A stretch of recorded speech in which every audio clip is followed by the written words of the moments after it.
So I want to elaborate on what I mentioned earlier about the purpose of Earth and maintaining love through adversity.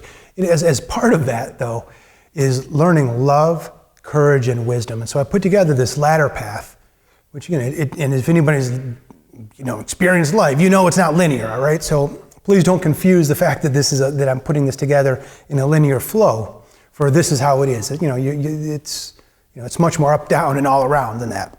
But and this path, though, is meant to demonstrate the different dimensions of reality on Earth, the different things that everybody here on Earth is here to learn. Not everybody is here to learn the same things or be learning through the same ways, which also creates its own set of challenges. When I say understanding love, courage, and wisdom, remember that's in the context of stewardship. So it's understanding divine love, to have the courage to do what is right, and to gain the wisdom to yield power properly for the highest good of all. And then once those skills are embodied, one is able to, lack of a better description, graduate off-world and travel the cosmos. And some of you may say, Graham, we get into planes and we travel the cosmos now. Oh, I understand what people think.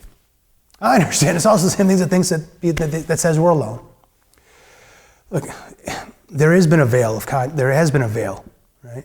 That has occurred, and throughout part of this process in the golden age that's coming, that veil is going to be undone. I know everybody wants to get out there and travel the cosmos and believe that. And by the way, traveling the cosmos doesn't, as an entity, as a biologic entity, that means having to figure out how to get yourself into a ship and travel all these light years.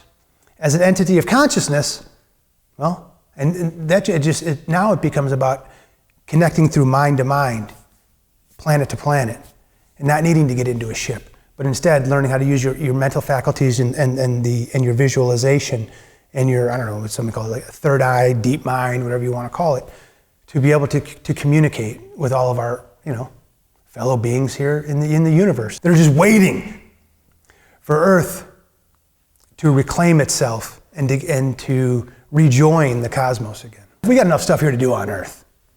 And so you ever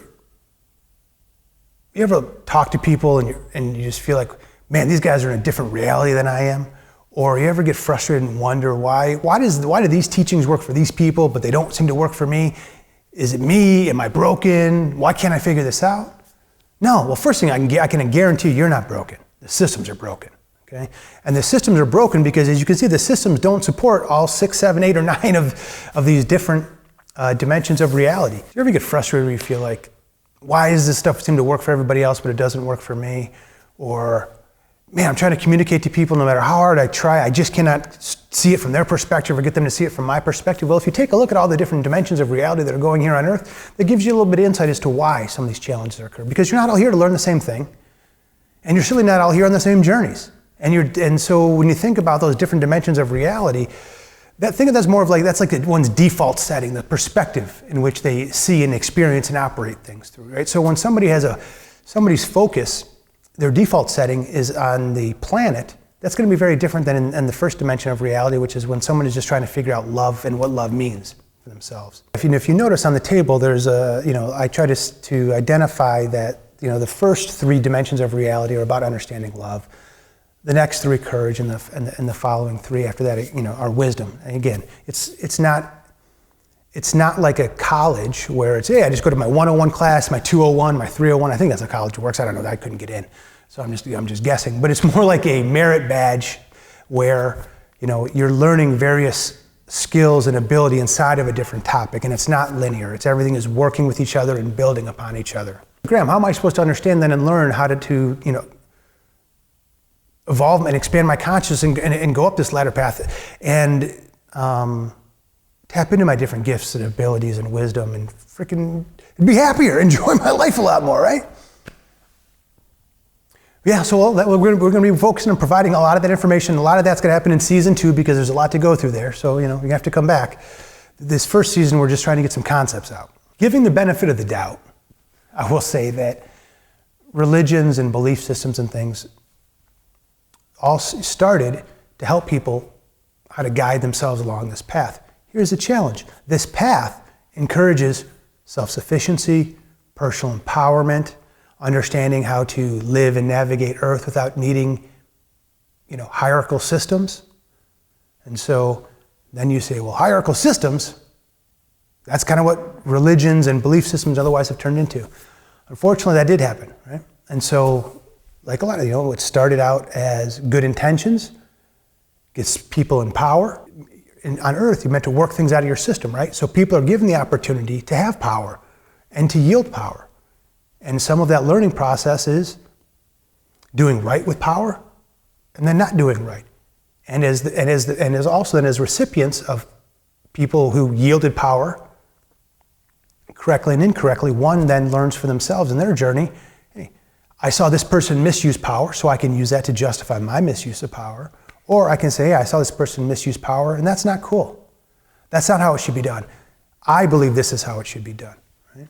And then that's the other choice that somebody has to make. Much like being hungry. If you've ever been hungry, I can tell you that I'm fortunate that when I was hungry, I was like 4 or 5 when we were on government assistance or whatever. So I don't remember those things. But using that example to say, if you've ever experienced hunger, if you've ever experienced to not have, you're always faced with a choice every time you meet somebody else in life who was also struggling. You can look at them and say, nobody looked out for me, nobody gave me a helping hand, so hey, I had to figure it out on my own, so do you. That's your choice. The other choice is to say, hey, I know what that felt like. Nobody should have to feel that way. And then you lend a helping hand. That's also part of the learning experience. Right? So you see, much of one's reality in their own personal reality, in the reality of society, is what we create of it, based on our own thoughts, perceptions, treatment of ourselves, and treatment of others. There's a few things I want to point out about the ladder path here before we move on. And so the first is when it says establishing a personal perspective. What in the heck does that mean? How is establishing a personal perspective the first aspect of, the first dimension of reality? Okay, remember, it's in the form of stewardship, and you're meant to, in the first 3 dimensions are based on love. So it's about a personal perspective. What is love? What does it mean to love? What does it mean to experience love? And so so think of it as more of forming a scientific hypothesis that you are then going to incarnate to prove out or to disprove, or I guess to prove or to disprove. And then as you then understand it from your perspective, then as you go into the 3rd dimension of reality, which is being able to understand others' perspectives. This is where things start to become really fun. This is another important one that I want to point out. Is I've talked a little bit about animals. I'm definitely going to talk more down the road, but and I've talked about both consciousnesses putting on a suit, whether it be an animal suit or a human suit. So animals are just as conscious and sentient beings as humans are. They simply serve different purposes. Right? They both possess their own versions of intelligence. And no, humans are not totally superior in their intelligence. Sorry to break it to you. Part of the ladder path is stewardship. And so one may ask themselves, well, what's really the difference, Graham, between humans and animals? If humans and animals are both consciousnesses that put on a human suits, and now they're both conscious, sentient beings. Well, this goes into stewardship. While they're both being stewards, right, the animals have taken on a responsibility to strictly be for their own evolution of themselves, but also stewards of the land. I know it's easy to look around and look at a pigeon and you go, look at that, and I've heard people refer to them as a flying rat. That's a very sad and small-minded and biologic-only approach. If you understand as entities of consciousness and animals and their contributions, then one understands that the pigeon was created by Earth.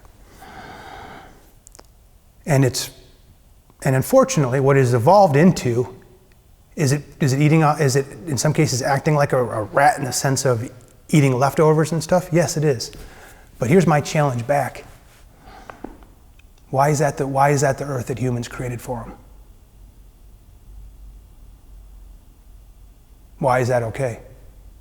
Why is one species needs more important than another? That's not love. That's selfish.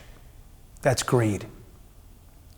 So humans, and that going from the 2nd dimension of reality into the 3rd dimension and 4th dimensions of reality, and you think about that in the form of stewardship, and now going from love and courage, right? That is now meant to be able to understand the needs of our animal friends, the needs of nature, and to be able to tend to them and to assist them when necessary. So if you really want to know what's really the difference between animals and humans, the difference is that humans, when their consciousnesses, take on a physical form, they agree to be able to understand things from another party's perspective, where animals are maintain their focus on their personal perspective. And so as a human, if you want to separate yourself from an animal, if that's one of those things that concerns you, you have a hard time seeing yourself as equal as all life, well then what I'm going to encourage you to do is to tap into your gifts and abilities to learn how to become a steward, learn how to understand and experience things from another person's perspective. And speaking of that, I'm going to touch on this in a subsequent video, but this is where psychism comes into play, right? Psychism isn't about one person having a DNA lottery over another or gaining advantage. It's about being able to tap into the information of animals and of nature to understand what is needed and how humans then can be of service. And the keys to opening up your psychism gifts and evolving your consciousness from the third, fourth, fifth, and sixth is rooted in empathy and feminine energy. And when I say feminine energy, what I refer to that as understanding the connectivity of things, appreciating the journey, understanding that the learning comes from the journey, that it's not just strictly about getting things done. How things are done is just as important, right? And that such as stewardship and such as learning. And so, and now the last thing that I'll leave you with is, unfortunately, one of the things that has occurred as a result of people imposing their ways and dumbing down Earth, dumbing down all of its inhabitants, humans included, is that you have the most of Earth that lives in just the first two realities. You don't have many that live in the third, fourth, fifth, and sixth realities. They're definitely the minorities.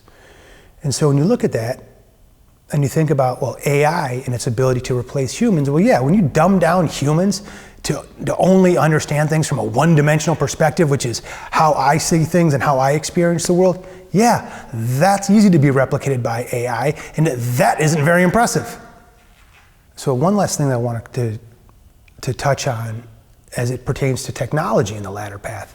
When you think about AI, and there's the concerns about AI and its ability to replicate humans. Well, if you think about humans as being, possessing 8 and 9 dimensions of reality in which to operate, as well as the connectivity through empathy and psychism, well, now all of a sudden it becomes much more challenging to think about how AI is superior to humans. For some, let's say that anyway. However, if you take a look at how some of these imposed realities have come from people from other places, specifically,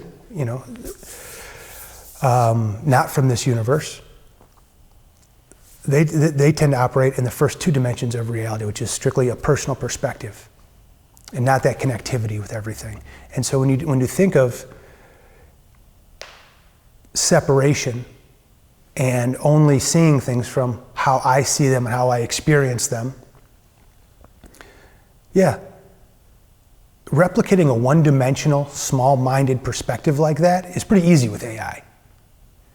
If you want to replicate humans, if you want to dance with the creator, you really think that you're ready to become and claim that a computer possesses more intelligence than the collective consciousness? While I commend but people wanting to advance the human race through technology, I think it's really important to look at and understand the ladder path and say, hey, when it comes to how does technology and humans work together, if humans are strictly small-minded, one-dimensional beings that live in this is how my reality and all that I see is how things are, and I'm separated from my surroundings, I'm separated from psychism, then you can now start to have a conversation about humans not being all that impressive and AI being needed to expand the human capabilities.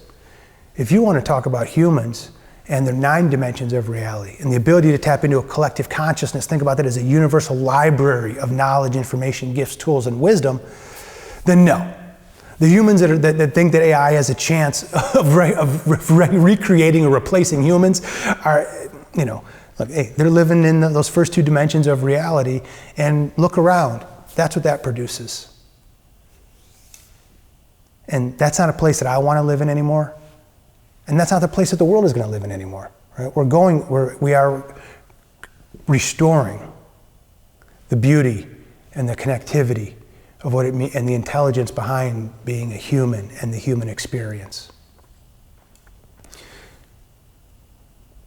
And I hope that is something that brings you comfort and joy, knowing that there is that brighter future awaiting all of us.